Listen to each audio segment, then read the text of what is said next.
नमस्कार, एक बार फिर से आप सभी का स्वागत है। इस वीडियो के माध्यम से मैं बहुत यूजफुल जानकारी आप लोगों के साथ शेयर करने वाली हूं जो मेंटेनेंस पर आधारित है और पत्नियों के हक में है।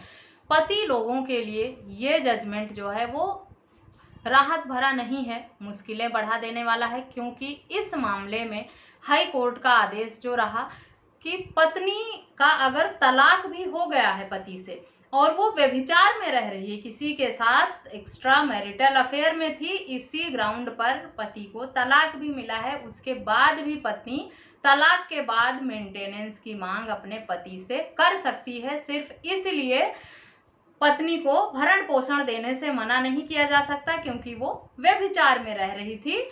पत्नी तब भी भरण पोषण पाने की अधिकारी है, ऐसा हाई कोर्ट का फैसला इस जजमेंट में रहा है। तो ये जजमेंट जो है वो महिलाओं के लिए तो हेल्पफुल है, पर पतियों की टेंशन बढ़ाने वाला है। आए दिन हाई कोर्ट और सुप्रीम कोर्ट के बदलते हुए फैसले जो हैं वो पति लोगों की टेंशन कहीं ना कहीं बढ़ा ही देते हैं।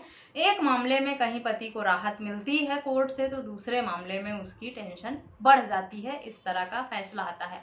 आज का भी फैसला जो है वो पत्नी के ही हक में है। पति हाई कोर्ट तक गया लेकिन उसे राहत नहीं मिली। इस मामले में, संबंधित मामले में पति को तलाक मिला था व्यभिचार में रहने वाली पत्नी से, साथ ही मेंटेनेंस देने का आदेश हुआ था। पति के मेंटेनेंस ना देने पर उसकी अचल संपत्ति को कुर्क करके मेंटेनेंस रिकवरी का आदेश हो गया था, जिसको पति ने हाई कोर्ट में चैलेंज किया और ये कहा कि क्योंकि पत्नी व्यभिचार में रह रही है, किसी के साथ अवैध संबंध में है, इसीलिए उसको पति से भरण पोषण लेने का हक अधिकार नहीं है। 2007 में पति के पक्ष में तलाक हुआ था और 2009 में मेंटेनेंस का आदेश पत्नी को हुआ था, जिस पर पति ने पुनर्विचार याचिका भी लगाई थी। 125(4) का हवाला भी दिया था कि पत्नी कि जैसा कि 125 के सबसेक्शन 4 में ये प्रावधान है कि कोई महिला व्यभिचार में है, अगर अवैध संबंध में है, तो वो भरण पोषण पाने की हकदार नहीं है। लेकिन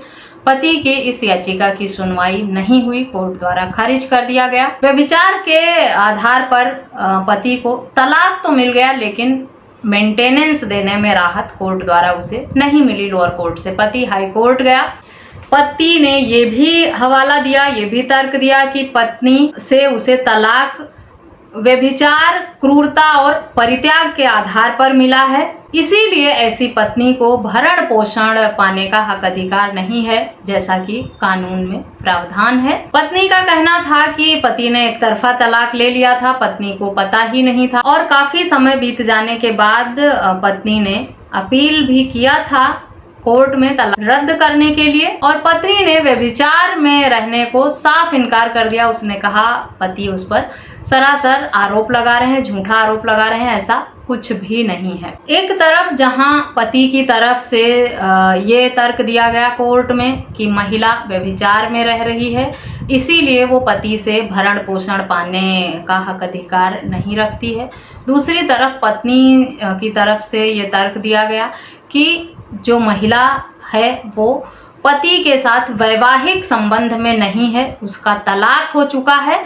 अब वो उसकी पत्नी नहीं है और तलाकशुदा पत्नी भी मेंटेनेंस पाने की हकदार है अपने पति से, इसीलिए 125 का सब क्लॉज 4 जो है वो यहाँ पर लागू नहीं होता है, क्योंकि 125(4) जो है वो उन महिलाओं पर लागू होता है जो अपने पति के साथ वैवाहिक रिश्ते में बंधी होती हैं। यहाँ पर महिला का तलाक पहले हो गया है और मेंटेनेंस का आदेश जो है उसके बाद हुआ है, इसीलिए महिला भरण पोषण पाने की हकदार है व्यभिचार में होते हुए भी। वैवाहिक संबंध जारी रहने तक ही 125 का सबसेक्शन 4 जो है वो लागू होता है, वैवाहिक संबंध खत्म होने के बाद नहीं, ऐसा तर्क पत्नी की तरफ से दिया गया। साथ ही साथ रोहतास सिंह बनाम रामेंद्री सुप्रीम कोर्ट के जजमेंट का हवाला भी दिया गया, जिसमें इसी तरह का फैसला सुनाया गया था। साथ ही हाई कोर्ट ने स्वप्न कुमार बनर्जी बनाम पश्चिम बंगाल राज्य 2019 फैसले का हवाला देते हुए इस मामले में फैसला सुनाया, जिसमें यह माना गया था कि महिला उस व्यक्ति से भरण पोषण पाने का हक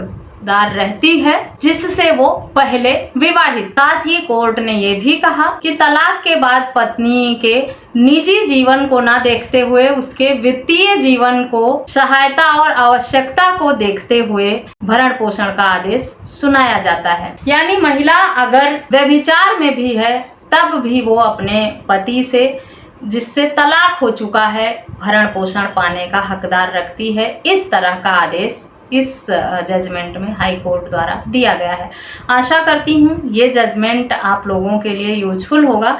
जजमेंट का डिटेल आपको वीडियो के डिस्क्रिप्शन बॉक्स से मिल जाएगा, वहाँ से लेकर आप पढ़ सकते हैं, डिटेल में समझ सकते हैं। वीडियो को सुनने के बाद इस टॉपिक पर या किसी अन्य टॉपिक पर अगर आपके कुछ सवाल हैं तो आप मुझसे संपर्क भी कर सकते हैं। मुझसे संपर्क के सभी माध्यम आपको वीडियो के डिस्क्रिप्शन बॉक्स से मिल जाएंगे। मेरा व्हाट्सअप नंबर आपको वीडियो की स्क्रीन से मिल जाएगा। वीडियो अच्छी लगी है तो मेरे चैनल को सब्सक्राइब करना और अधिक से अधिक लोगों के साथ शेयर करना बिल्कुल भी ना भूलें। इस वीडियो में बस इतना ही, मिलते हैं नेक्स्ट वीडियो में। तब तक के लिए थैंक यू एंड बाय।